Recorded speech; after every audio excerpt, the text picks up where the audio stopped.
of Above Promotions and be leading your presentation for today. So I like to title this presentation, Things You're Probably Not Doing with Your Social Media Marketing. So we're going to tackle a few things that you probably knew about but didn't think, this is how I can use it to assist my business with marketing on the platforms. So my company, what we do is we focus on storytelling, science, and technology. We take the ability to help people to craft better stories. We'll use science, whether it's consumer psychology, anything like that, to help define the story, to help you understand the frequency of the story being told, as well as the technology to tell that story. So whether it is social media, whether it is artificial intelligence, whatever platform or methods we could use, in person or online, we help people with implementing those.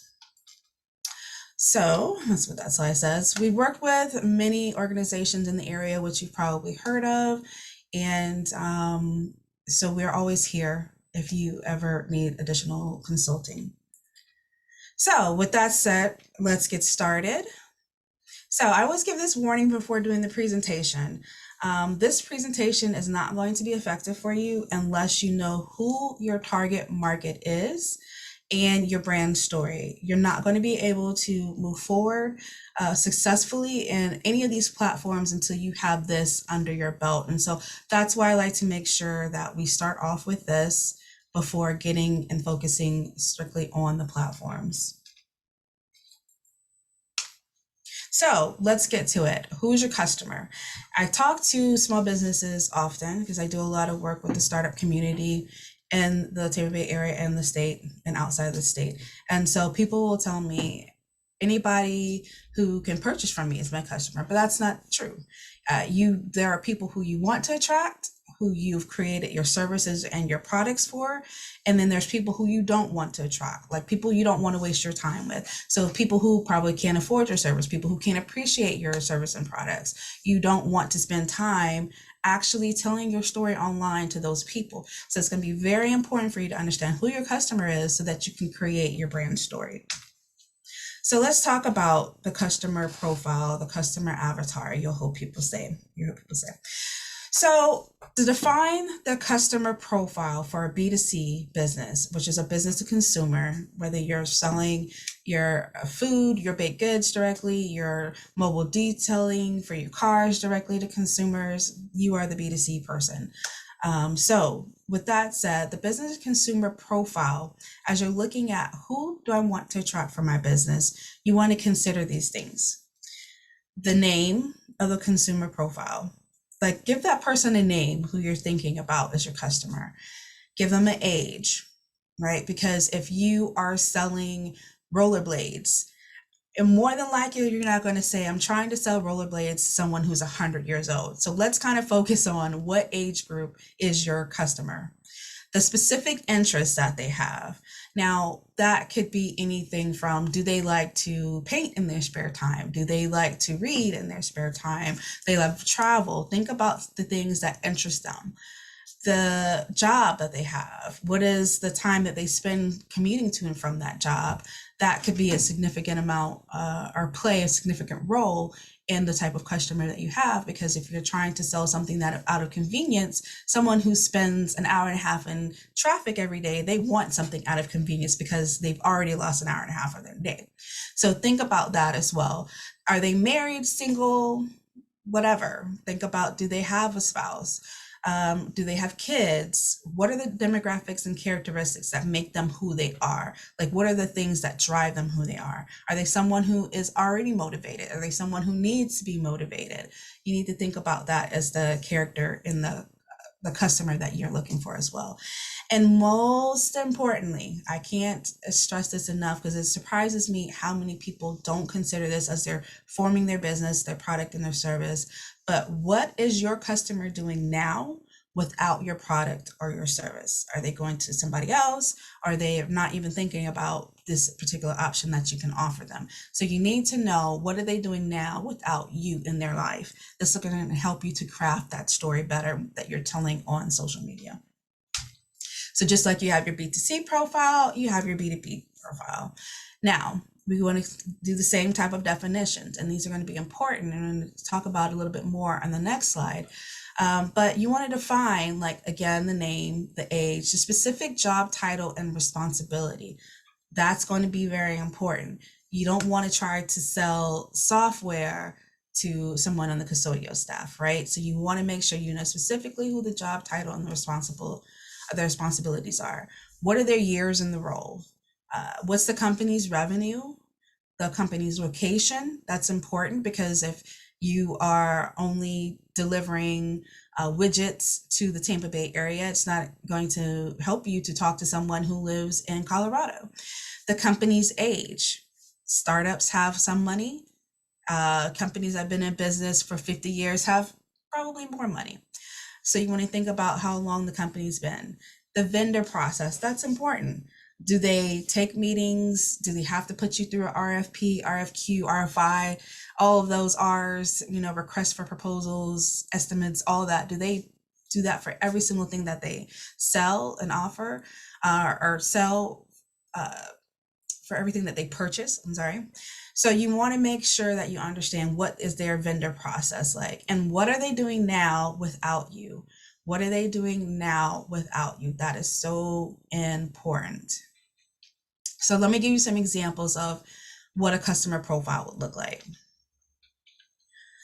So this is Marcus. He's 29 years old. He lives in California. He's married with kids.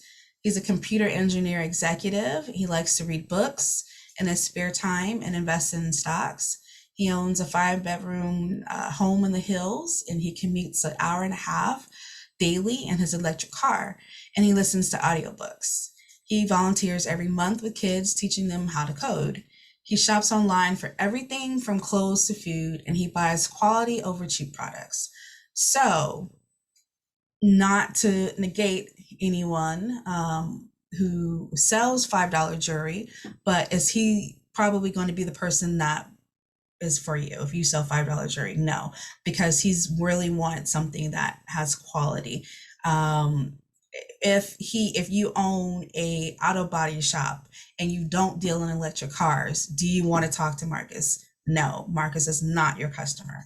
So you want to think about what your customer looks like. What is their daily life? How does your product and service fit into their daily life? What are they doing now without you? So let's talk about the B2B customer profile. And I'm a big Office fan, huge Office fan. And so you're going to see the characters pop up throughout this presentation. So this is Michael Scott. He's a 40-something-year-old paper salesman at a national paper company that's headquartered in Pennsylvania. That company has $15 million in revenue annually. That's good to know, right? They have money. He has been with the company for years, and for 20 years, and a manager for 10. His company allows for competitive bidding and in-person sales meetings. He has a sense of humor, and they currently outsource for my services.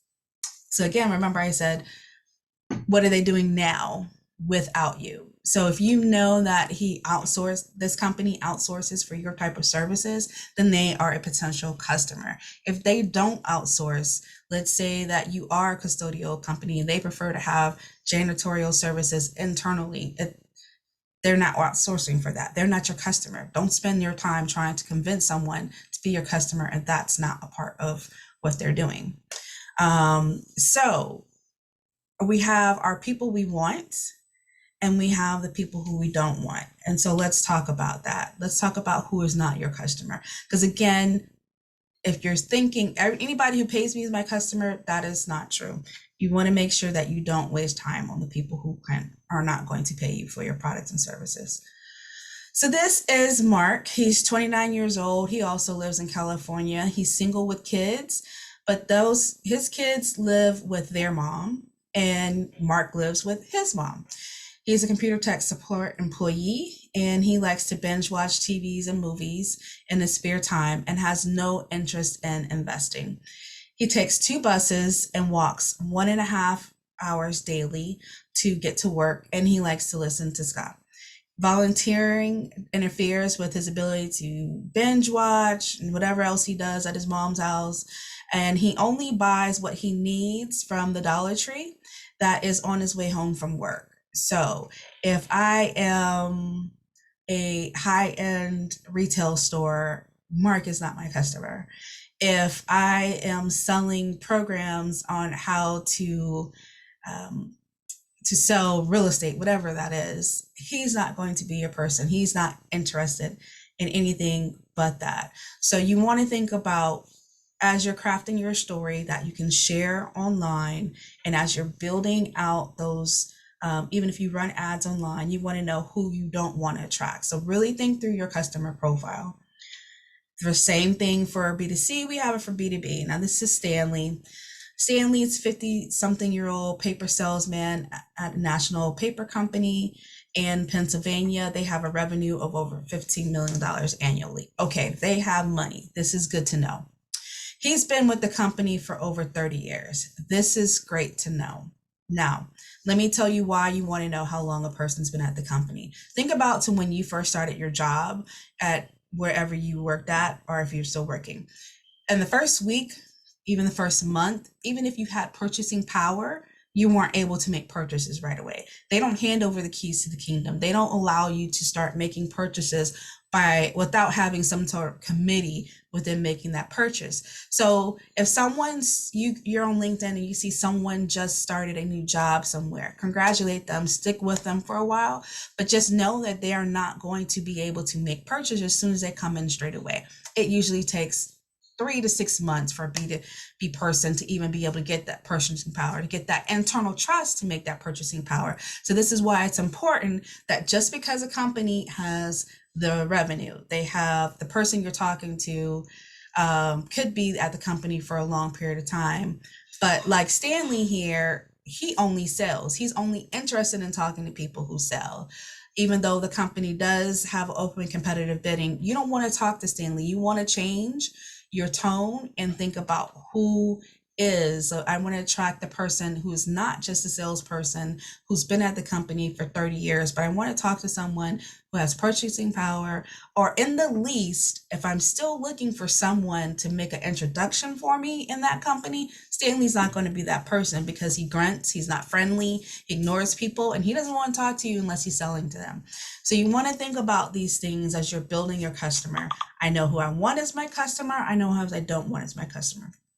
Another reason, again, to tell you, anybody who pays me is not your customer.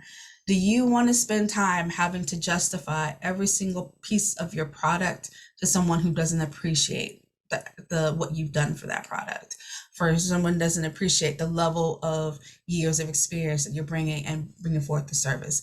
That's not ideal. You don't want to be tortured in your business. So don't say that anybody can be your customer, because those people who are going to be grumpy and complaining the entire time, no appreciation for life, let alone the product that you have, you don't want them to be your customer. So really think through who your customer is and who your customer is not. So let's talk about brand creation story tips. You want to ask yourself these 5 questions when you're creating your story that you're going to be sharing online.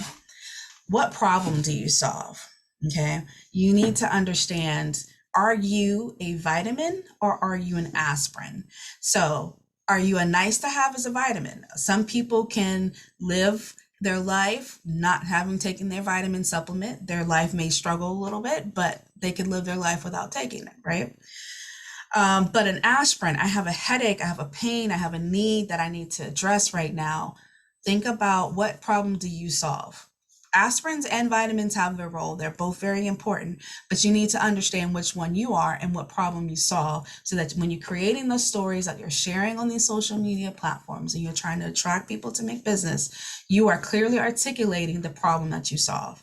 Number 2, who is the product or service for? Again, you need to know who's your customer.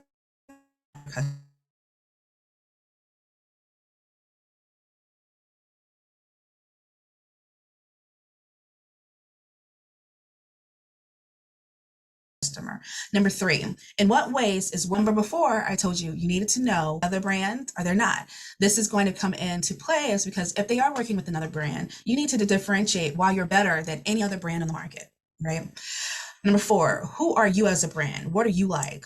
is your a company one that is very family focused? You know, we work with a restaurant, and I think I have an example later on, but they're very family, very friendly vibe, and that is what they are like as their brand. And so in the stories that we create for them, that is what we make sure that we do. Why are you doing this? Why are you in business? That's very important to know. Why are you in business? Because this is going to come across in your storytelling. I'm in business because I want to help businesses grow. What are you in business for? You want to help families have a more peaceful life, whatever your business is. Or maybe you want to help a working mom to, better appreciate herself, or whatever your business is. You need to understand why you're in business, because that should also come across in how you're crafting your story to share on the social media platforms. So let's talk about organizing your story. There are a lot of different platforms that are available in which you can go out and use to help you organize your story. And then let's say you're not quite sure you're ready at going to different platforms. Let's talk about how you can kind of organize your story. This is a very meticulous way of doing it in this example in the screenshot here. So let's talk about what you're going to share. You know who your customer is. We want to talk about a calendar. Now, I know sometimes it's very difficult to plan out an entire 12 months. However, we pretty much kind of know in our business, the beginning of the year, people are focused on making the year great. We know the middle of the year comes summertime and maybe ups and downs. We know the end of the year is Christmas and holidays. Companies are trying to spend the rest of their budget and budget for the following year coming up. We know, fiscal years, we know this and that. So you kind of have an idea in general what follows within every month. So what I'm telling you to do is to take that, put that, organize it, put it to paper, put it to your Excel spreadsheet, put it to whatever program you're using to do your social media work, and organize it. So let's say we're going to focus on, this month is August. This is a month where they highlight Black Business Month. So maybe your company does actually authentically work with Black business companies. You could put together some type of topic to do that. Monday was just National Rum Day. If your brand does a lot of things with rum, then you would want to put together some stories around that. So think about the calendar. Even if you don't do a whole 12 months, at least do a quarter. Think about the holidays that fall in that time. Think about the important times that may come within the supply chain that affect your businesses around that time. So after you think about the overall general theme that you want to do per month, start thinking about subtopics that can fall under that. So if we're talking about National Rum Day is this month, the whole month we might want to focus on the different types of rum, light rum, dark rum, the percentage on the alcohol of the rum, etc. So we want to think about all the subtopics that we want to do and to celebrate around that. If this month is your company's anniversary, we want to think about our anniversary is in this month. We want to share content surrounding that. So that's what I mean by subtopics. Then from there, you want to think about the content that you want to share under there. So what are the different types of content you want to share? If it's your anniversary month, maybe you want to go back and share pictures from the very first month that you guys started off. Maybe you want to share pictures of how your team has grown over the years. So start thinking about how you want to share that story. Do you want to share it with just 2D images? Do you want to share it with 3D images? Do you want to share it with video, audio? What do you want to share for your business? And that's what you want to set aside and do here on the bottom part, which it says the content project. Also think about the date you need to publish it. So if your business anniversary is this month, let's say it's Friday, and you want to make a big deal about it, you should already be talking about that the week before, the 2 weeks before, and organizing like when you're going to publish every single part of the content. Now, this seems overwhelming, but the best content that gets put out by big, large companies and even small businesses come because people have organized their content. People can tell that there's a story that's going along. They can follow your brand much easier. And so, as we know, it could take 6 to 7 times someone seeing your brand and getting a good feeling from your brand before they start to make a purchase from you. And so if we keep that in mind, we want to make sure that we're telling a good story that leads them up to making some type of action. So another part of organizing your story is thinking about the teams that need to be involved. Who needs to be involved? Do I need to get a photographer, a videographer? Do I need to have the people in the warehouse come involved and get involved with the people in the office? Think about who needs to be involved in getting the story done. Think about the timeline, the due dates, assign those out to everybody, and then think about what you'll need to get done. So let's say we'll need our office to be a part of this story that we're telling. So perhaps we need to make sure the office is really clean then, or perhaps we want to order some balloons or some type of backdrop or something. So think about all the resources that you're going to need to put it together to tell that story. Now, we're going to talk about all of these platforms a little bit, as we go throughout this presentation. But you want to think about the number of times you are going to post per day, per week, etc. I'm going to say this: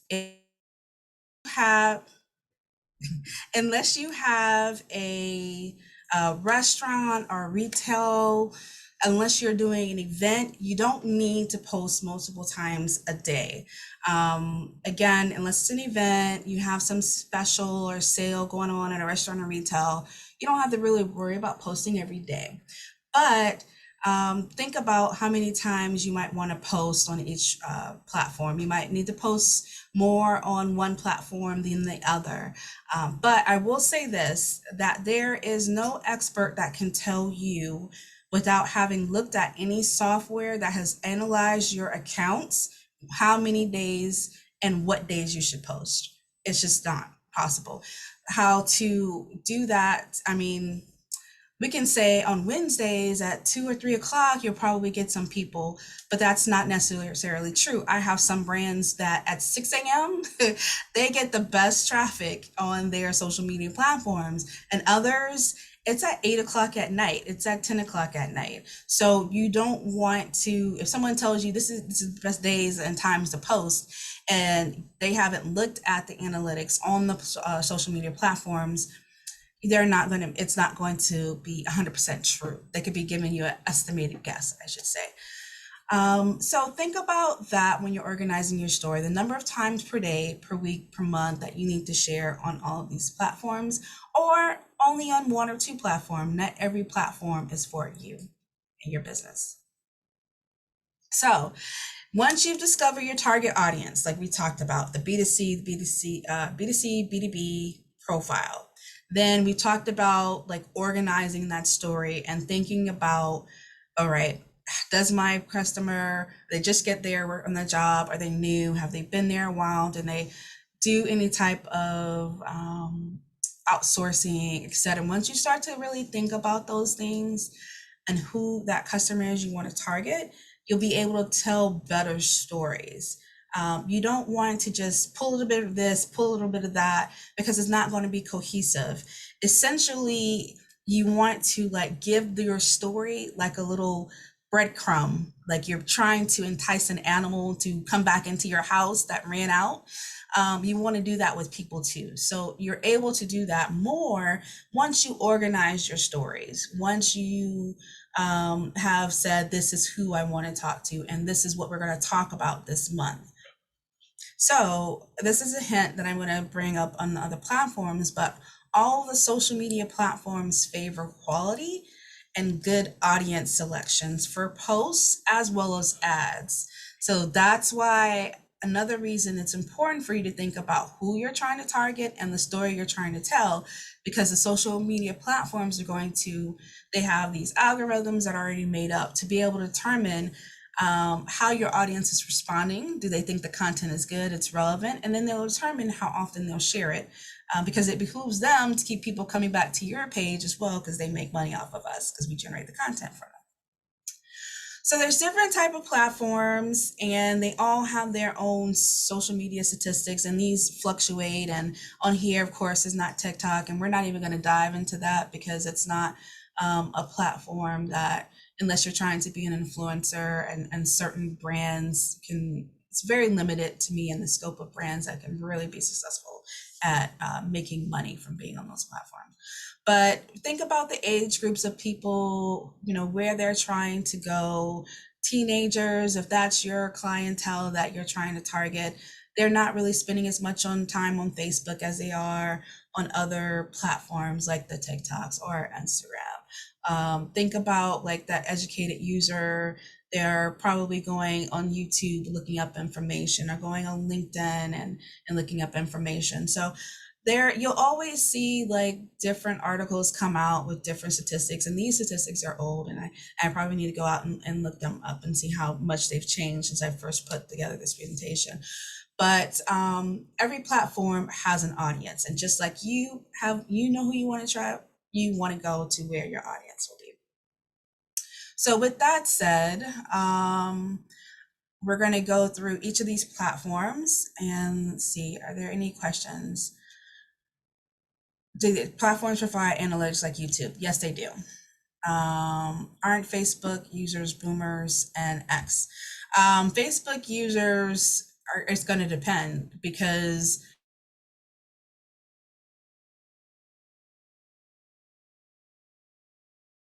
TV programming that they came out with, and they were attracting a younger audience. So as you are looking for your audience, you'll begin to determine like if they are on this platform or if they are on another platform. But to say boomers and X, no, because there's Z's and millennials that use Facebook as well. So let's go into Instagram. All right. So with Instagram, you have the ability to go in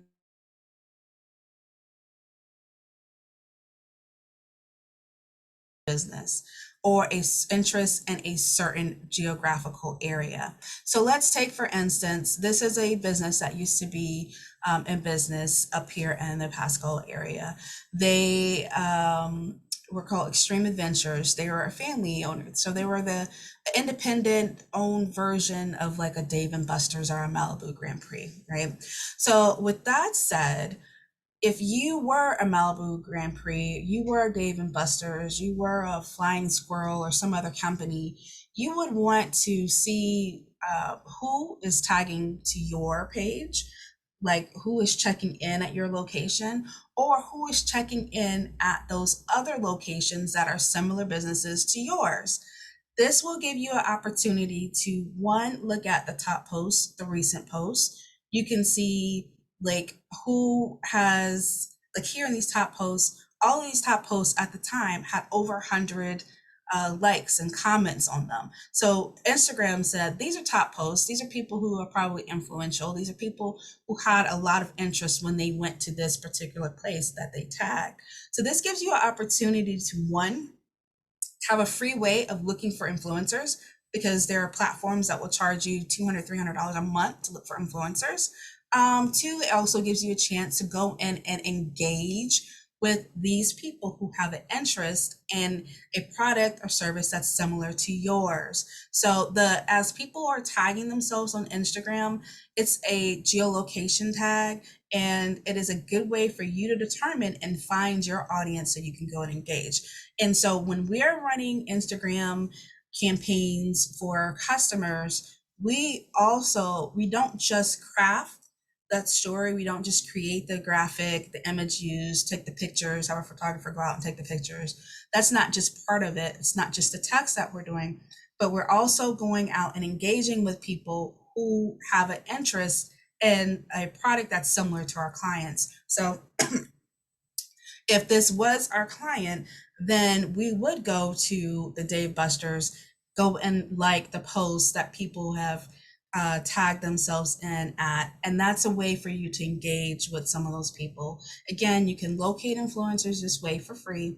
And you can also go out and start to engage with some of those users by introducing them to your brand. And so you want to do it gently. You don't want to say, hey, you're here. Well, why don't you come over here? You don't want to do that. That's the bad person in the room. You don't want to do that. So the other thing that we have with the Instagram is the ability to shop directly on there. So let's say that you do have a BDC company, you have products on there that you want people to be able to purchase directly online. Additionally, I've seen B2B customers sell their services this way. They go and you can download or sign up directly on a picture and take them to schedule a paid consultation. Or I've seen where some plumbers have used it to go and schedule your your free plumbing estimate or something like that. So don't just think of it from that standpoint, but you have the ability to tag and shop directly from Facebook and Instagram. So two of the big major players in doing this, and they're not the only ones, but they have the most ancillary products that surround them, and Instagram has a really good relationship with them. So that in my opinion, they kind of favor them because they bring a lot of people to Instagram through this. But BigCommerce and Shopify. So if you have a B2C company that you're selling, use BigCommerce and Shopify. It's not required for the use, but it'll make it easy for you to set up a way to shop directly on Instagram as well as Facebook. Now you've probably seen it where on Instagram you have the ability to shop via the stories, which is convenient. You can tag your post on Instagram and allow people to shop directly from your post. And so in order to do that successfully, it will require a third-party software to be able to do that. And while you can sell your product and service without using these on there, just remember anytime you use a native application to that platform, they're going to favor that on top of it. So just kind of keep that in mind. The other feature, let me just get a drink of water here, that allows you to tell a story just a little bit differently is to use on the left, you see the left arrow yellow, that's the boomerang. On the right, you see the ability to, the right arrow points to the ability for a multi-photo layout. And so these are another ways that you can showcase your items or your products in a unique way. To do the boomerang or the layout feature, you do have to download a separate app that lives outside of Instagram, but is a part of Instagram to do that. So Boomerang is the app and Layout is the other app. So you can use Boomerang to kind of draw attention to something that's happening. And so let's talk about Boomerang. So as you see there, I think that was just like a bee or something flying outside the window. And so it creates a little movement. So instead of you doing just a flat image, maybe you have a product that moves. Maybe you sell like little windmills that sit on the people's desk and you want people to see it in action. The Boomerang gives you a chance to do that. On the right is the Layout app, which is again outside of Instagram, but it integrates with Instagram. And so with the Layout app, you can choose the different ways that you want to lay out multiple images. So maybe you are a plumber and you want to lay out your plumbing that says like, this is what the job looked like when we first started, this is how the job progressed, and this is how it ended. So you could show all of that in one image. So anytime where you are going beyond just one regular image, you have the option of doing something that draws attention in a unique way, then you're probably going to get a little bit more interest on your post. So don't always think about, I'm just going to post a bunch of pictures. Also think about, I'm going to post pictures and I'm going to post videos. Just think of different ways that you can draw interest and uniqueness to some of your features, again, that makes you stand out different from other brands. So Instagram has features where you can share videos in different ways. You can go live with your video and that video is gone when it ends. You can get the recordings posted to your feed, so directly to the feed. And then whenever you go live, your followers are notified. If you want to do IGTV, let's say you want to do a show, and I've seen this happen often where people will do, let's say, a fireside chat. So the two of us are going to sit down and we're going to talk about the pollution in the air or something like that, and you want to do a show on that. The IGTV is good for that because you can go up to 60 minutes and Instagram will notify you. So when you think about, do I want to go live on Facebook and Instagram, etc., think about how long you're going to go live for, and that'll determine what you use. And so there's different platforms that can help you when you're going live, so you're being able to stretch that content amongst other platforms. Instagram stories, IG stories, allow you to do up to 15 seconds of video for each story, and you can do up to 10 seconds of pictures for each story. So it's little chops of time for a little bit of attention, which I think is probably good because people's attention seems to be going down these days. With stories, they're only viewable for 24 hours. I think those are good for if you're doing like a flash sale, something really quick that you want to know, people know about. Let's say, for instance, you normally sell donuts, and wow, I've got all these blueberry donuts that nobody came in to get. And you want to tell people, hey, come in this afternoon from 4 to 6. We have half off of blueberry donuts. That Instagram story is a good place to put it because it's going to disappear. It's not going to stay on your feed for long. Only those people who saw it. So then your people who will come to you later, they're not going to always expect your blueberry donuts to be 50% off. So it's a good way of using Instagram stories. And then you have stories highlights. So once you create the story, you can always save the story. Now, if you don't save the story to highlights, it will disappear and be gone.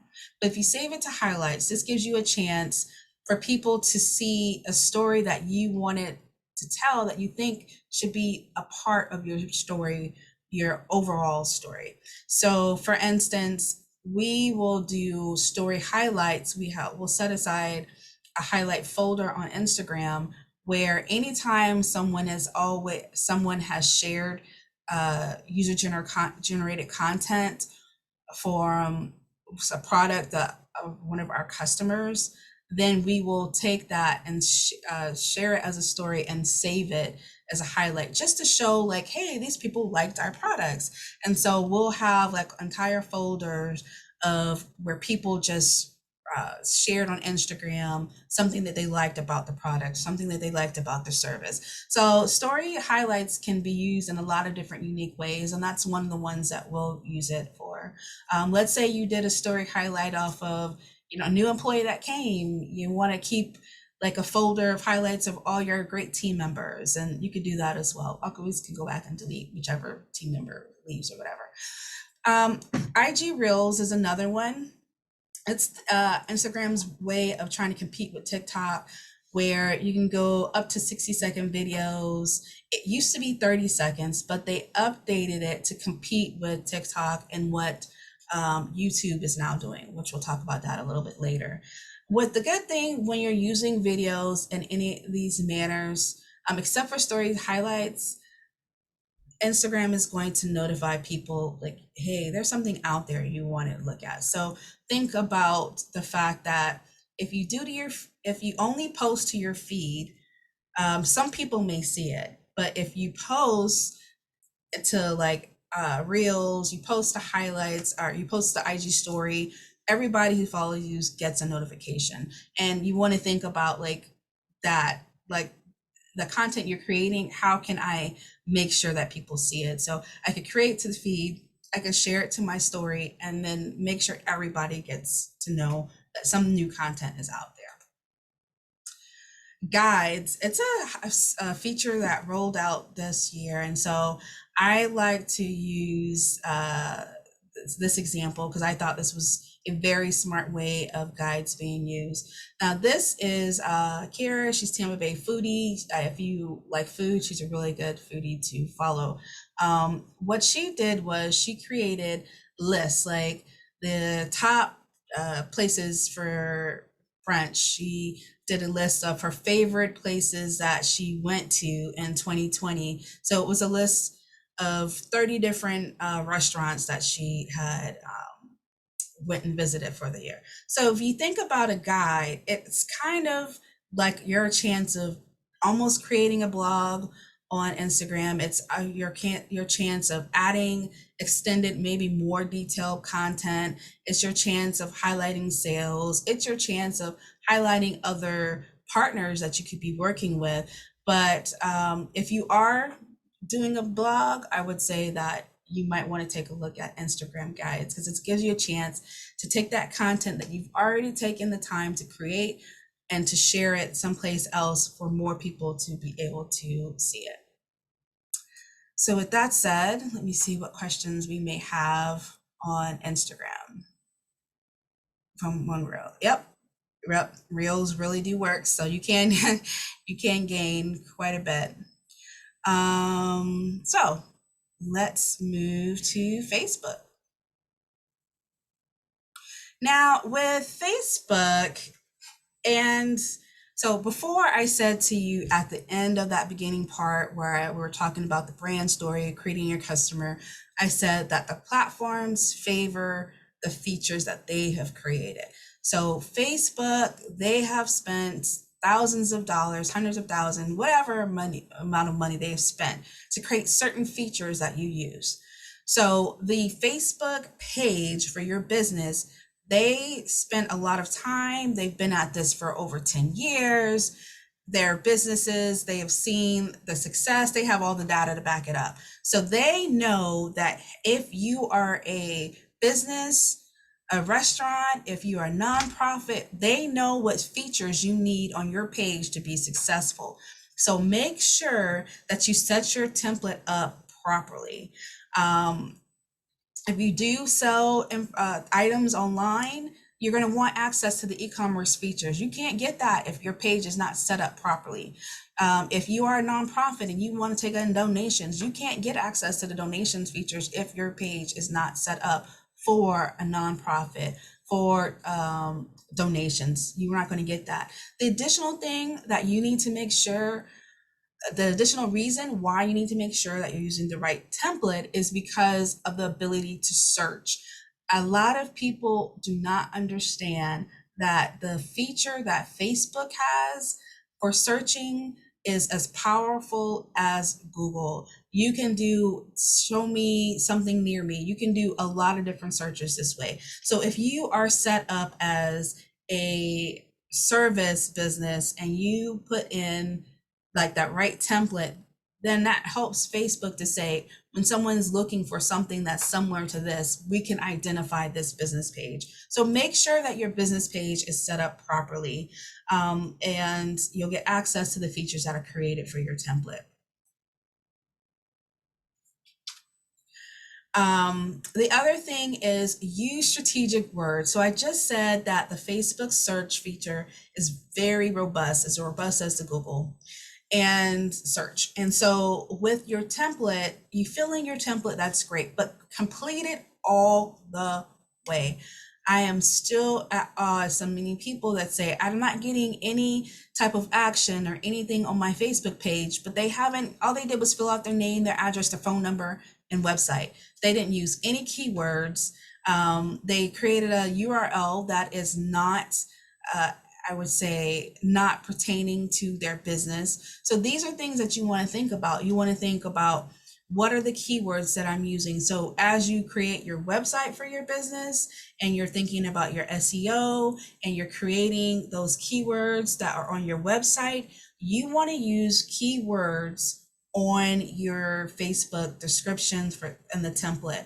And this is an example why I said you can do a search for restaurants near me on Facebook.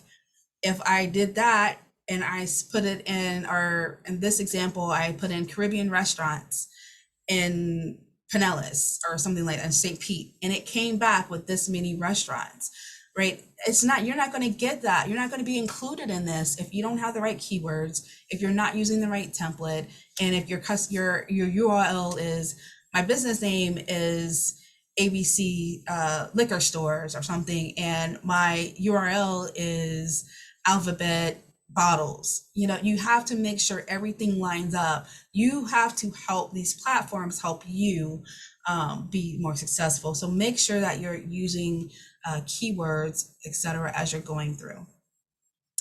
You will also get, by setting the correct template, making sure you select the correct type of business page, you get access to call to actions. So landing pages, you have the ability to use that button on the right corner there for landing pages. You can tell it to download any type of case papers you may have, or you can direct them to blog posts, you can direct them to e-commerce page. Here we have it directed so that people can purchase a gift card from this restaurant. So as you set up your template, you get access to the ability to do these different things. And so the call to action button is available for you to be able to say, like, this is what I want to point people to. Use the Facebook events for paid events registrations. So you have the ability to, let's say you're doing an event, it's going to be a celebration for your business, annual celebration, I would say, and your business is going to do pay for people to attend the event. Whether it's paid or free, Facebook has the ability for you to create your event on the page, and it's really become a lot more robust. So Eventbrite and a couple of other companies are now integrated with that. So even if you created your event on Eventbrite, you can integrate with Facebook events. So if you're thinking about, I want to make sure that people find my event and things I'm doing. I just said Facebook's search feature is as robust as Google. I can go and say what's happening this weekend on Facebook search. So if you are doing an event, consider adding it to Facebook, even if the event's not going to take place on Facebook. You can set it up where if you're doing a Zoom or something, it leads directly to Facebook, from Facebook directly to Zoom, or from Eventbrite, you have the ability to set it through that way. So it's a really good feature that I think that a lot of people are missing out on, is that the events page feature has become way more robust and allows you to do free and paid events now. So the Facebook pixel. Now, if you're going to do any type of advertising on Facebook, definitely get the pixel. With the pixel, you have the ability to run your advertising and follow people outside of Facebook. And I say that you've probably already seen this, where you may have gone onto a website and now you're seeing ads for them on Facebook, or you've visited a Facebook page and you've gone onto like a news site and then you see ads for the Facebook page that you just went. That's because the person is using the pixel. They are using the code that Facebook has created that you can copy and paste to your website in order to track behaviors whenever you run ads. So to be able to track the website activities, it could be anything from when the person left your site, did they click on your, from when they left Facebook, did they click on your website? Maybe how long did they stay there? It allows you to improve your advertising too. So Facebook allows you to advertise only on their platform as well as off of their platform. And I think some people have not realized that these advertisers have what they call networks. And so Facebook will ask you, do you want to advertise out of their network whenever you're doing an ad?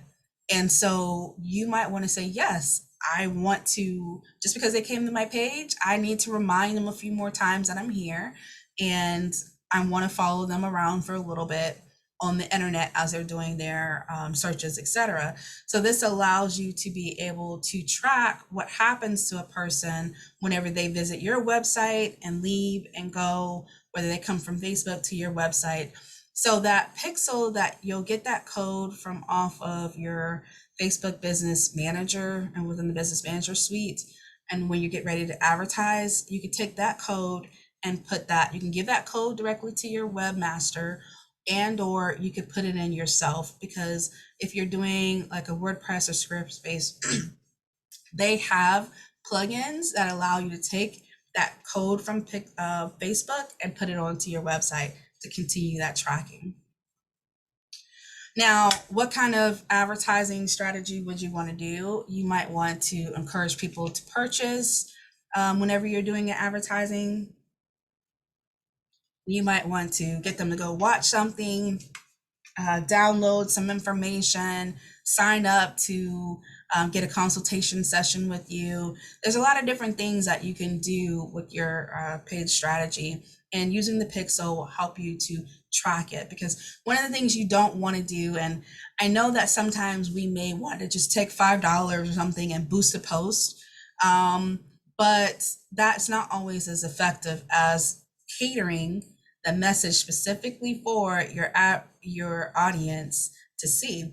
So anybody following your page, now let's think about this. A lot of times when people create their business page, they tell all their friends, hey, go like my page, I just started my business. But your friends aren't your customers. So now if you boost a post, you've paid to boost a post for $5 or whatever, and you're showing your friends and family who supported you and liked your page this ad that's running, but you're not getting any results. You're wondering why is nobody buying? Because you've already asked 100 people to like your page who will never be your customer. When you think about your paid advertising through Facebook, at least you have the ability to draw down to the customer profile that you want to run the ad. With the Facebook business page, you also have the ability to check on competitors. You can keep up with competitors are doing. It is a really good way to have a competitive analysis as to what types of content is being posted, how often they're doing it, might even make you think about something you may want to post. So I like to think of the competitors feature on the Facebook business page as a free benchmarking tool. Now, when you do this, and I always stress this with people when we're talking about market research and we're benchmarking, is don't let benchmarking paralyze you, because sometimes people will want to benchmark, they will want to do market research, and you end up copying. And again, at the beginning part, I said you need to know what differentiates you from other businesses. So don't get too caught up in when you're looking at this and start copying what they're doing. So let me show you how to read this. Here, there's a list of like 8 different business pages that talk about social media. Now, I want to kind of have an idea of what you could do. So number 4, they didn't post anything for the week. They had no engagement. Engagement went down. That's to be expected. So Sprout Social only did 1 post and they went up 0.1%. That's kind of interesting. And only 2 people engaged with the post. So more than likely that viewership that went up could have been from an ad that ran. Social Media Pro, line 6, they did 6 posts that week. They went up 0.2%. They had, 20 different reactions and shares and stuff. So that lets you know they're putting out content, they're getting some action going. So as you look at these, you can kind of get an indication of, oh, this person may or may not have ran an ad. How do you increase? Number 7 is a good one. How do you increase if you did no posts for the week, but you increased from last week your activity on your page? It's because they ran an ad. So this competitor analysis and to follow your competitor pages, which as far as I know, it's still like they're not going to know that you're you're following their page under this competitor process. It's still anonymous, but this gives you an idea of like, hey, like Sometimes I think that when businesses are doing competitive analysis or they're seeing what's going out in the marketplace, they get paralyzed and they feel like, I don't understand how are these people getting all this attention. It's because people are running ads. They're doing what they need to do to get the attention. So this competitive analysis allows you to get more information that way. The Facebook Messenger chatbot. So if you are using Facebook from a desktop, you've probably seen the chatbot pop up on certain pages that you go to. It's a good way to get some free automation in. So maybe you're always getting asked the question, what are your hours? Or how do I make an appointment? These types of consistent questions can all be answered by the Facebook Messenger chatbot. You can do a response assistant, can determine like what type of messenger greeting you say, how long or when you want it to pop up, when it comes up. Chatbots are not going anywhere. In fact, I did another presentation earlier this year on some different things that you need to watch for, but chatbots in the B2B space, 70% of businesses feel that they can start to make decisions without actually talking to someone. So having a chatbot that will direct people to your FAQs and or even to a live person, you'll know I need to get someone on my team to talk to someone, to this potential lead. But Nielsen says that this is the second best way to talk to a business outside of talking to the person face to face. So if you are someone who is getting repeat questions or you just need some help in getting through all of the tasks that could be automated, think about how you can incorporate that with the Facebook Messenger chatbot. The Facebook pin to save, I think about this as a good way to save the post that's important. Maybe your anniversary is coming up with your company and you want to put that notice up the top, but you still need to post other content leading up to that. Consider pinning it. Anything that's important yet you think that people need to know when they visit your page, pin it. Let's say we're in the Sunshine State, but hey, we're in hurricane season right now. Maybe you have a specific message that says our offices are watching the storm. Pin that to the top. We may or may not be open at the restaurant today. Call us before coming. Yeah, there's good ways that you can use the pin to the top features. Now, in the Facebook Business Suite, I think this was very smart. Now, I mentioned before when we were talking about organizing your story, you can use a third-party platform. But with Facebook, since they own Instagram as well, they have now, with the new Business Suite, allow you the opportunity to set your posts, to create all your posts within the Facebook to be shared to Instagram. So maybe you don't have a reason to use any other type of platform, but Facebook and Instagram, you could actually set your posts, pull in photos. The Business Suite is so robust now that you can actually get stock photos, easily pull them into your posts. So spend some time going through the Business Suite. It could be used as a social media scheduler, a social media content organizer. It's a much better feature now. It is still kind of clunky to me, the interaction between going from the front end of your page to the back end, that needs some work. But once you get back there, this is one of the good features for you to consider using if you're not using a third-party software to do the business, to do your posts and to organize them. So like Instagram, Facebook says, hey, stories could be good on Facebook. So you can do stories on Facebook. Of course, we know we can go live with videos on Facebook. And then video playlists. I like to set video playlists for certain clients that do series. So let's say that you're going live on Facebook this month to talk about, like, every week or every day this week or every month or week of the month, you're going through and you're talking about your business anniversary. You're going through and talking about, hey, it's National Rum Day. We're going to take you behind the scenes every day on how rum is made. That's a series. And now with Facebook, you can actually put it together as a playlist, just like you would do on YouTube. Facebook is really good at imitating other platforms. The campaign ideas generator. Again, like I said, the Facebook, the business suite, it's good when you get behind the scenes, but it's clunky to get there, and a lot of people get intimidated behind it. You're thinking to myself, I need to coordinate. Ebony said, coordinate my story. Ebony said, get my story together, my subtopics, all that. Facebook has a campaign ideas generator too. So you can say, through this week, kind of like what's highlighted in the photo, I need to think of some ideas of what I could possibly post. You can actually say, I have a automotive business and I would like campaign suggestion for any time of year, and then hit the get campaign ideas, and boom, now you have some ideas that can generate from you.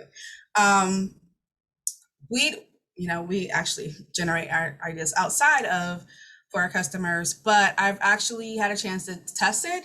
And I think that if you don't have a specific story that you're trying to tell, it can kind of give you some good ideas. Would I plan my entire year based off of this? No, I would not do that.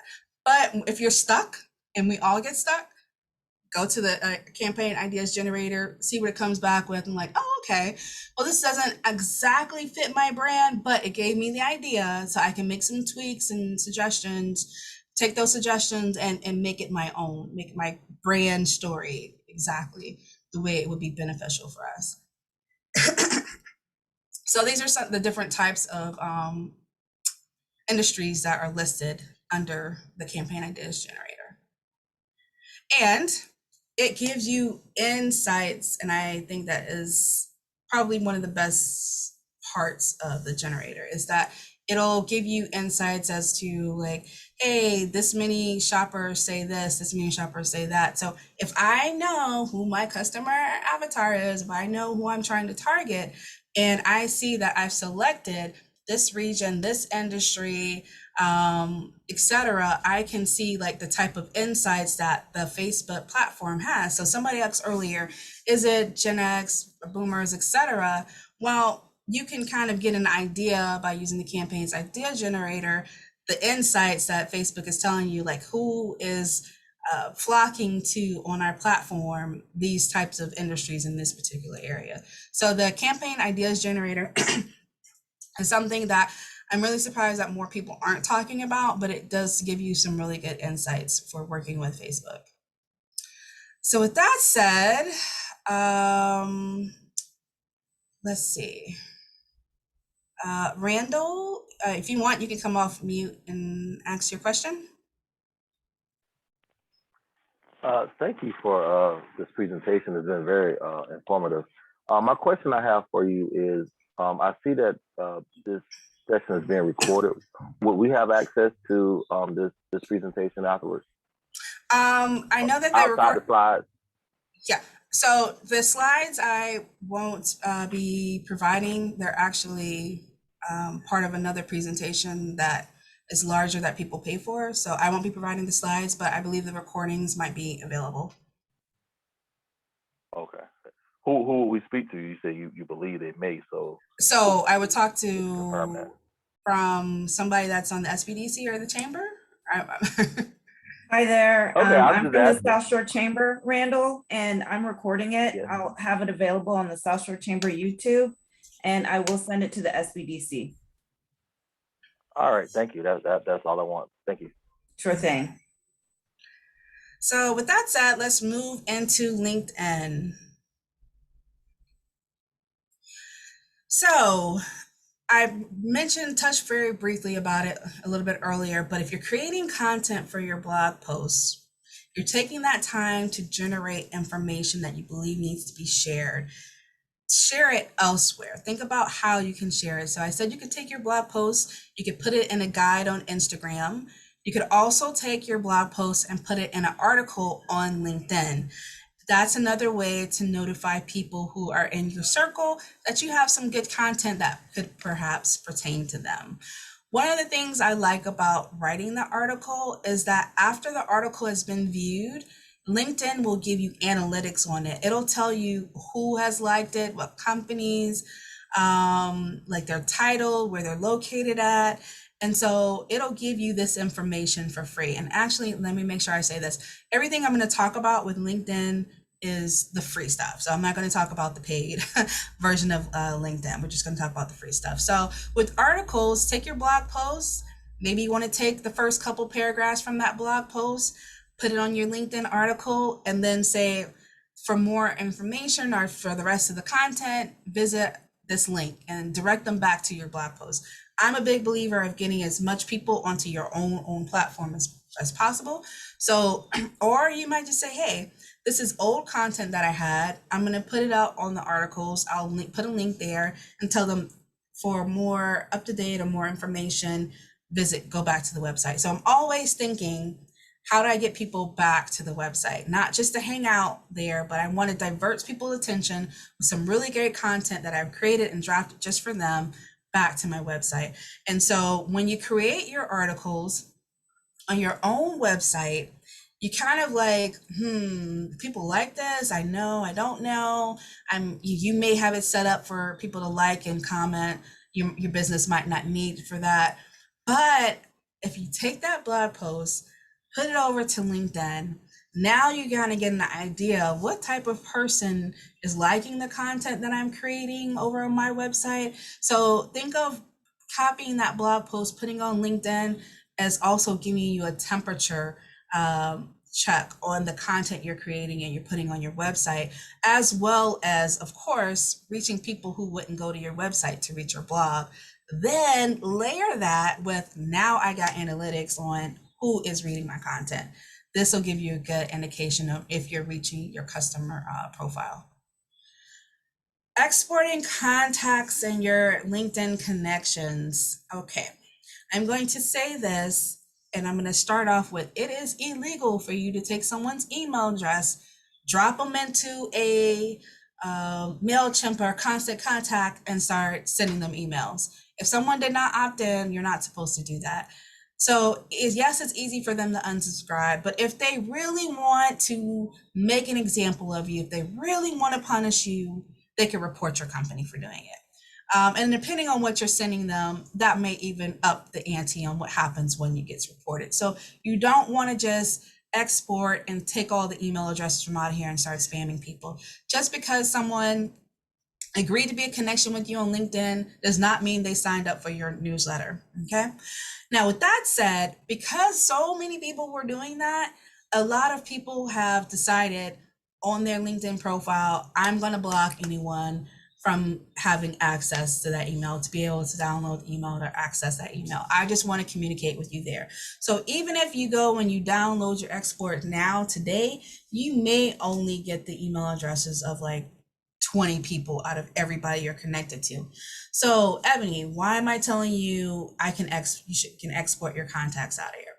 If you are using the free version of LinkedIn and not the Sales Navigator, not the Sales Premium, you can come here, down your connections, and then organize yourself outside of LinkedIn and say, this week I want to talk to everybody who is the chief information officer that I'm connected to. I can now sort my spreadsheet and say, these are the 5 or 10 people who are CIOs. This week, I'm going to inbox them specifically. I'm going to check on these people. I'm going to go to their profile, interact with these people. It's a way for you to be able to sort and organize without taking up all of your search, because with the free version of LinkedIn, you're limited on the number of searches you can do. And so anytime you run a search on LinkedIn and it comes back so many connections, and then you go and you visit X number of connections, at some point you hit a limit, you hit a wall. Like you won't be able to look until the month resets again. So by you taking all your connections and downloading them, at least you can organize the people you're already connected to offline, still keep the ability to do a search and pull up the specific people who you want to search for in there. And so for those of you who are doing B2B, B2C, and you're thinking, I need to, I don't want to use up all my search because I've run out, plenty of times on doing under the free plan. And so another team member, is all they do is focus on sales. And so they ran out very quickly. So we had to get Sales Navigator for them. So connections and downloading them is another way that you can organize. So let me say this, B2C, B2B, Everybody knows it's a B2B platform, LinkedIn, but people that have B2C businesses, I'm so surprised at how many say, I don't think I should be on LinkedIn. Well, that's not correct. Because if you, let's say you sell fashion items, let's say you are someone that does like mobile hairstyling or mobile car detailing, you need to have access to those people. You could actually do partnerships with these people. If you're a catering company, how are you going to know who in the company's name I can reach out to and actually ask for and call them up and say, hey, we're a new catering company. Would you like to do business? LinkedIn gives you that behind the scenes aspect of a company and being able to see who has what type of role out of business. So even if you work in fashion, you think, oh, they're not buying, customers aren't going to buy fashion from LinkedIn. You're right, they're not. But if you are looking for the buyer for Nordstrom or the buyer from Macy's or the buyer from Whole Foods, how do you find access to that person? You can find who their name is by going on LinkedIn. So truly, in all aspects, I don't really know of any business. I mean, literally, even the sin businesses, you can make contacts through LinkedIn. So LinkedIn is a very robust profile that even if you don't update on it regularly for your customers, but your ability to network and be able to create new partnerships and the ability to create a partnership to increase your sales, you'll be able to do that with LinkedIn, whether you're B2B or B2C. So I forgot to give you that caveat earlier. So now let's go into the slide. So at the lower left hand corner of the slide is a link, a URL. It's one that you won't know about if you don't have the paid version, but if you're on the free version, you still have access to it. So I would recommend, writing it down so that you can come back to this URL later. But what this page or this URL does, it directs you back to what they call your social selling dashboard. LinkedIn is telling you what they think, how well they think you're doing as far as being on their platform, as far as networking. Are you being professional? Are you finding the right people? Are people engaging? Are you building relationships? So LinkedIn is giving you a version of analytics that says, you're doing okay. Maybe you need to step up your game, or you're really nailing it out the park with the type of relationships. And I've said before that these platforms favor the content that you're doing, that you're delivering good content, you're delivering good engagement. So they're going to continue to populate you more and more and more. So when you're thinking about your LinkedIn and you're like, okay, how well am I doing on it? This social selling index is a good way of telling you how well you're doing on there. Using LinkedIn for potential leads. I talked about how you can do searches to find people that are behind the corporate veil or even just in small businesses, but being able to do for titles as well.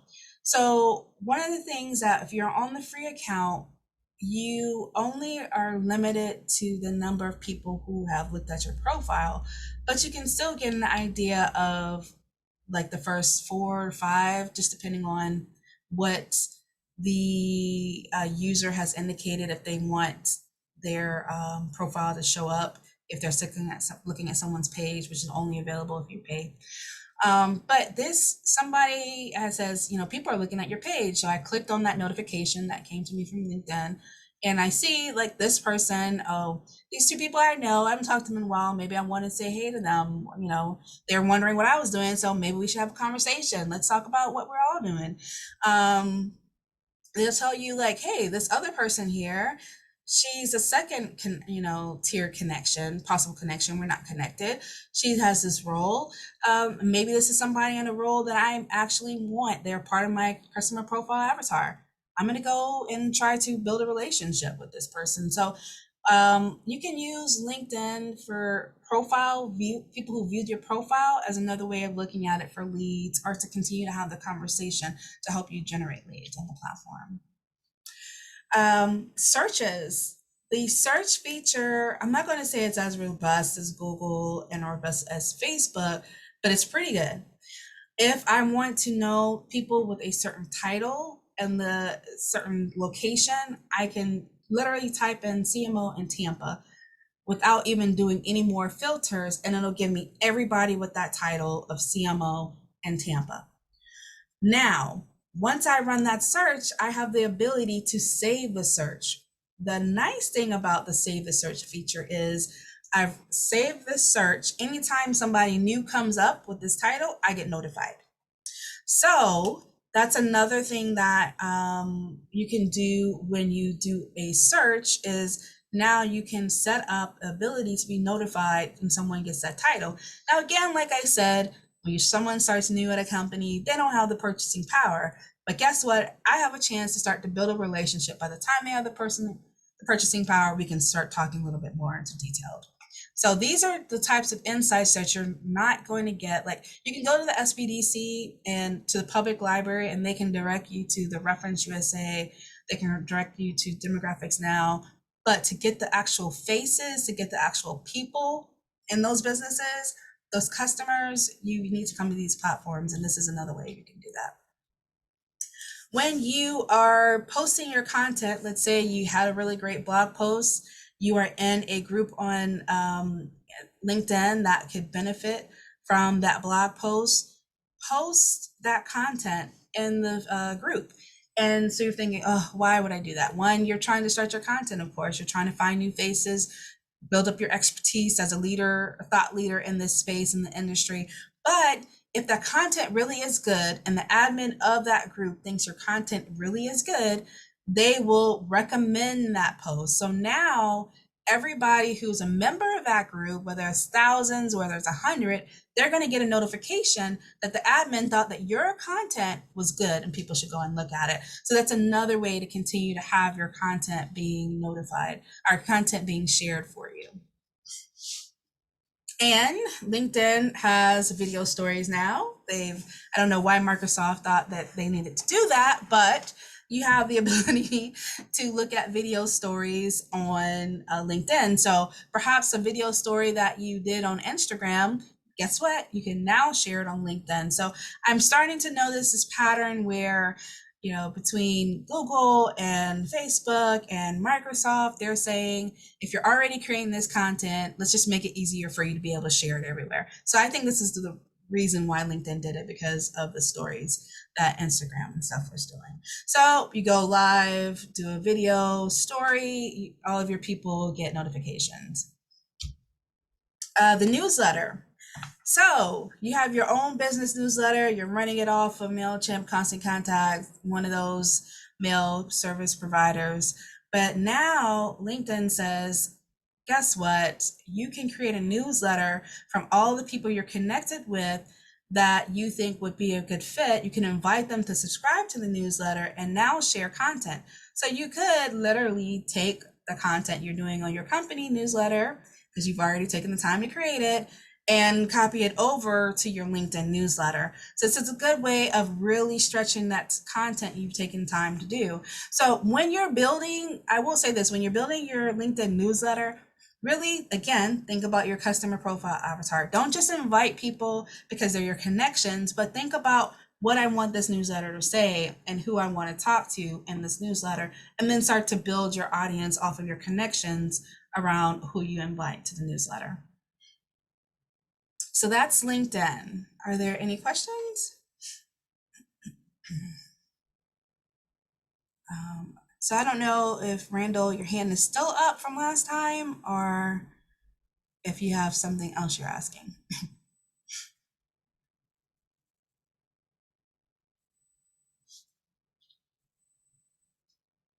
Okay.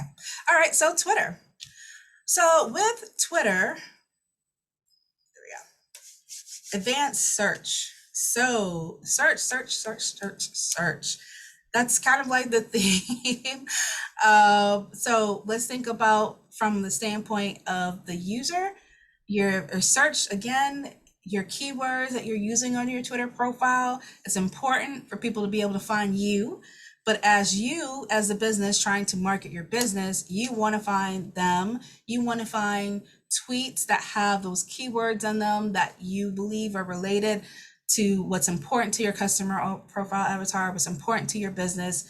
So the if Twitter advanced search, and not just the search like you see in the top right corner, but the advanced search under Twitter allows you to find specific conversations. So let's say I'm looking for people who have done tweets in Tampa, Florida between these dates.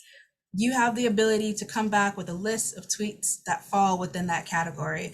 And now you can have conversations with just those people. So maybe I have a pizza restaurant and I want to target people who are tweeting about pizza, today, or in Tampa, or people are tweeting about pizza in the last couple of weeks. Now I can go and say, hey, this weekend we're doing this.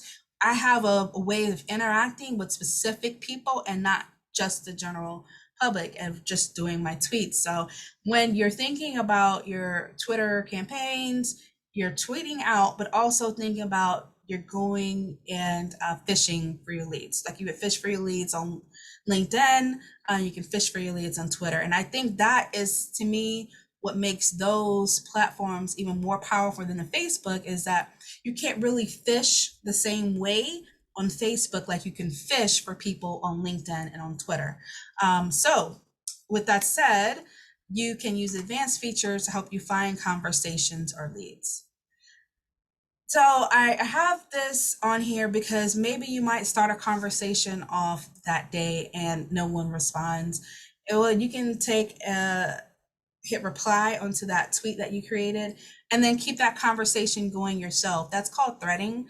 And so what happened is that allows that tweet to continue to give life where it would have been dead. Because when you think about it, there are millions of tweets every minute. And so in order for you to stay on top of the feed and Twitter to continue to show what to people who are following you or not, whether you're using hashtags or not, going back and replying to your original tweet will help to boost that tweet up more.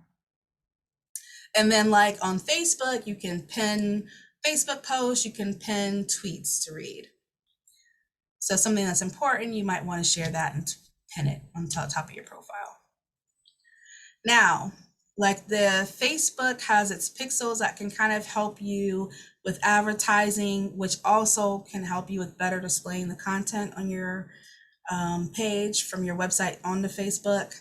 Twitter does the same thing. So Twitter has cards, which is their pixel. Cards is their pixel. So you take that code and you put it onto your website.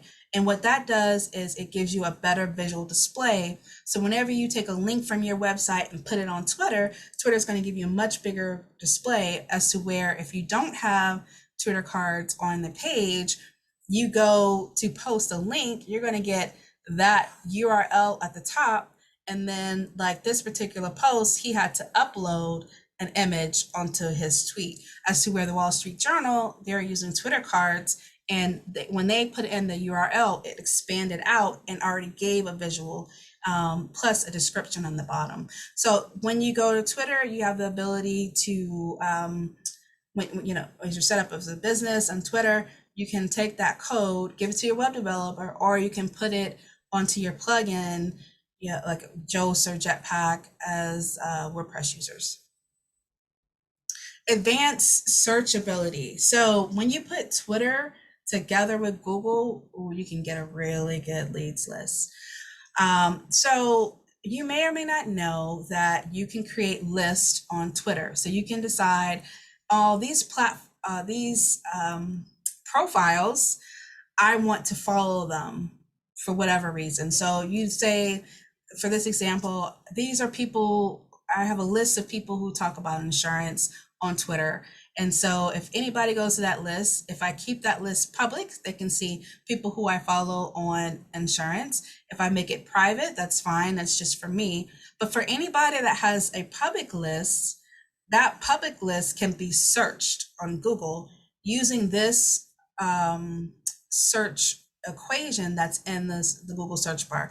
So I would, screenshot that or write down that formula. But anything in that, like you see in the Google search box there, anything, like if you take out insurance, you can put in whatever keyword you want to use after that with this particular formula on Google, and it will go out and find every single list that has that keyword in that's already been built. So if you were in, let's say you are a claims adjuster and you want to work with other people who do work in the insurance field, who are those people? I want to know who those people are that are on Twitter and use Twitter. I can go to Google and say, give me all the lists that pertain to insurance are on Twitter, and it will give you a treasure trove of lists that were already created. Those lists are public, and you can just go in and visit all of those particular accounts and the tweets that they're doing based off of the list. So it's a really good way of finding another good way of finding leads for people who you can engage with on Twitter. Twitter also has a planner.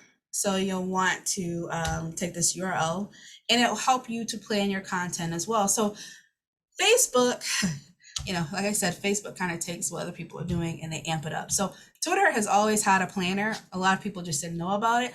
But what the planner does is it takes the dates, things that their users have really engaged with on certain dates, and they've put it into a calendar. So you can keep it in mind when you're creating your content. So the difference is that the Twitter planner is not like the Facebook planner. That Facebook planner just rolled out. And so they amped up what Twitter was already doing, where you can go in and select by industry, region, etc. Twitter's is just pretty standard. This calendar year, these are the major events that people talk about on Twitter.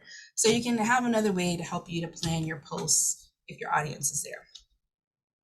Twitter Spaces.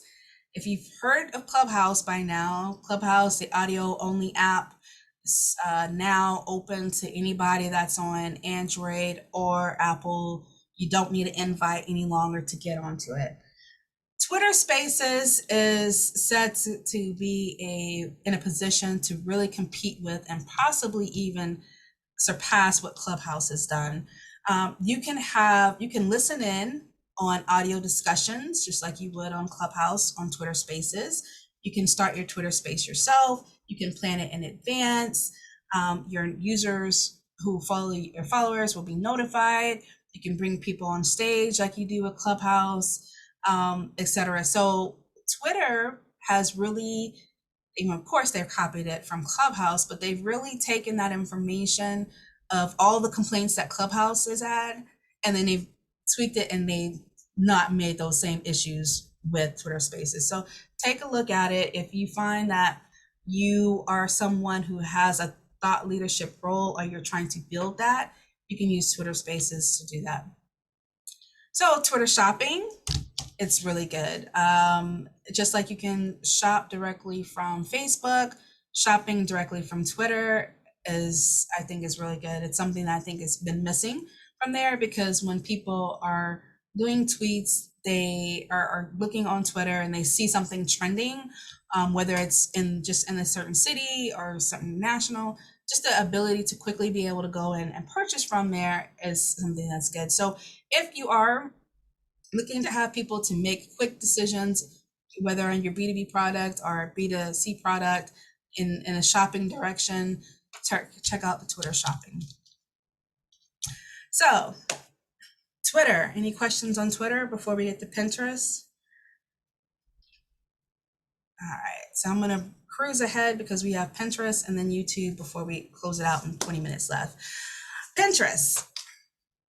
Now, like Twitter has Twitter cards, Facebook has their pixel, Twitter has rich pins. And so that's the same thing. It's their code where you can take from Pinterest, put it onto your website. So anytime you try to pin something from your website to Pinterest, it will give you a much better display. And so I said before, the more you use the features that they've created, the more they're going to highlight you, and also the better display that you're going to get. So anytime you look good, you'll get more interest, of course.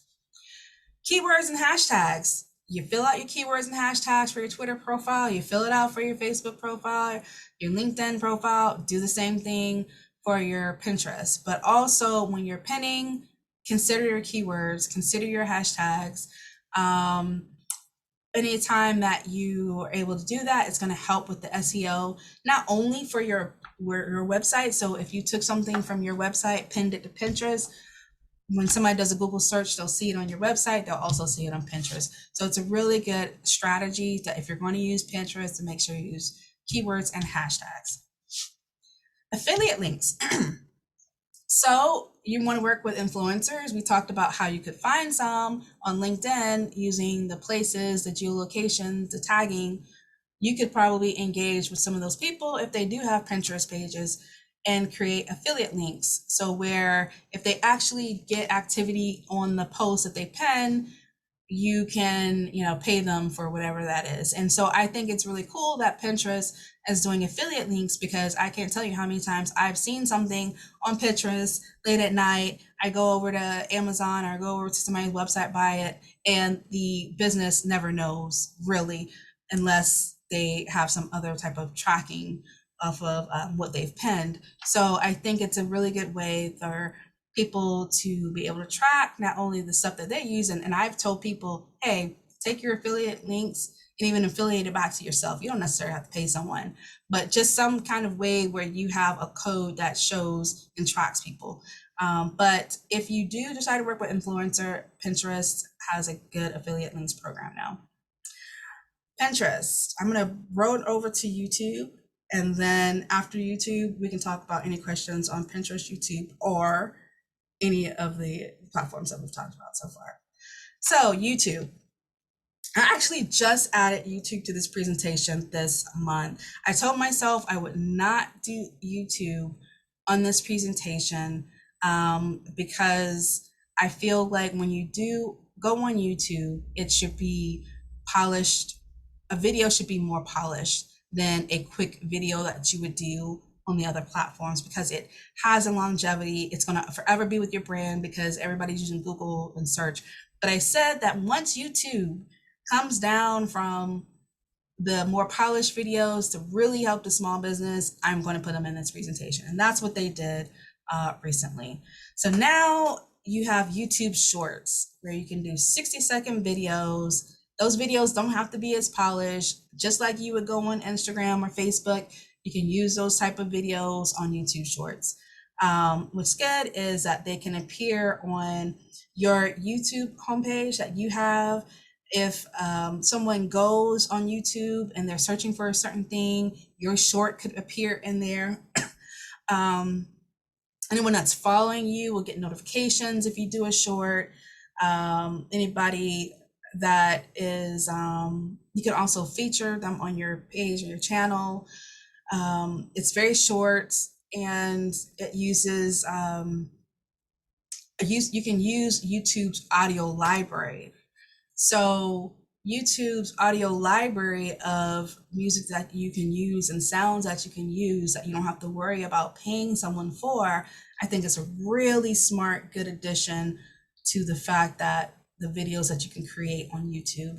So YouTube Shorts is something that I said, you know what, this is now for the common small business owner that I'm talking to when I do these presentations for the SBDC. They can take advantage of YouTube. So create your YouTube account, make sure you set your descriptions up, but start doing shorts. You could literally just do shorts and never do full on-length videos as you build an audience on there until you get to a point where I can say, you know what, I can afford to have someone else do a video, or I can afford to take the time and create a more polished video on my own. YouTube community. It's like having Facebook on YouTube. You can do posts just like you would on your Facebook business page, on your YouTube community. You can share updates. You can use just videos on your updates. You can use just pictures. Like this is Ron from Parks and Rec on here. That's just a 2D picture on this particular thing. You can use it to have discussions. I think that it's a really good addition, that you can take that conversation and go into YouTube. So you think about YouTube is people are always going to learn. They call it YouTube University for a reason. So if you have content that you want to educate people on, take advantage of the YouTube community. So there's so much more, and I'm gonna just give pause because one, it's already a long conversation, this presentation, without having that Spectrum internet droppage that happened in the middle of the presentation. So are there any questions on the platforms that I've discussed during the presentation?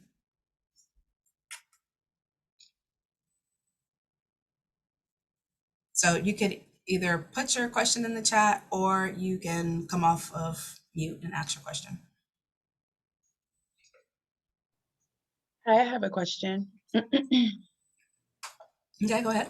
Hi, I'm TK from TKE, the Creative Experience, and I'm in the event industry world. And I don't know if I missed this in the presentation, but when we have access to all these social media and we're promoting our business on multiple platforms, is it safe to say that whatever I post on Instagram, I can share that same content on every single one of my platforms at one time, or all at one time? I should go spread the same information, or should I switch it up and use different platforms to promote maybe the same thing but different content? So I'm going to say the latter. So of course you could take and copy and paste everything on all the platforms. So if you do decide to do that, think of a couple of things. One, every platform is not going to have the same best time to post. So your best time to post on LinkedIn could be different than your best time to post on Facebook, can be different than your best time to post on Twitter or something like that. So think about if you are going to copy and paste the same content all over the place, and I fully am okay with you doing that. Just keep in mind that you can't just say everything posts 12 o'clock, boom, and I'm gonna have this great response. That's not really the case. And in fact, I would also say that if you do, let's say, you had this really beautiful event that you're really proud of, that you just hosted over the weekend, and you have pictures that you want to share. Maybe you don't share the same picture on each platform, or maybe you share the same pictures, but on LinkedIn, you're talking to a different crowd. So on LinkedIn, you're talking to maybe people who plan events for their company, their business. You want to have a copy that reflects that. So the text that you put with those images need to reflect a more corporate that. Maybe the people who are following you on Pinterest are, have a different thought process, and when they're coming to you, they only are looking for certain balloons or certain from that event. You're only talking about how amazing this beautiful balloon vendor or whatever it is. So think about the platform you're going to and what you're going to say. There's some things that are going to be the same that you might post no matter what. So let's say, again, we're in Florida. We were like, hey, tropical storm such and such is coming last weekend. Everybody needs to know it's possible that this event may not go on. One complete same messaging all the way across. So I'm fine with you using the same images or even the same videos, but consider like telling different stories with those pictures, and or showing maybe the same text, but then different images. And so when we start talking about mixing it up and what you should post with which platform, now we're starting to talk about what we in marketing talk about A/B testing. Like some text is going to go well on this platform, some text is going to go well on that platform. Maybe that text could go good on both platforms. Which one does better? Maybe this particular platform likes, the images that I put out of the people who are having the events, as to where on this platform they were more concerned about the vendors that come together and how well you're able to coordinate and orchestrate all of this together. So think about, again, we talked about the customer avatar, knowing who you're talking to, building that brand story, and then you can go to the platform where it's best to tell that story. So it may take you some testing to do that up, but sometimes it'll be, yes, use the same exact stuff. Sometimes it might be, let's mix it up. But it's always going to be best if you plan ahead. So did that answer the question? Yes, thank you so much for that information. That was great. Thank you. That was a lot. I know it was a lot, but but it was perfect. It was great. It was great. Thank you. I got it. Yeah. Any other questions?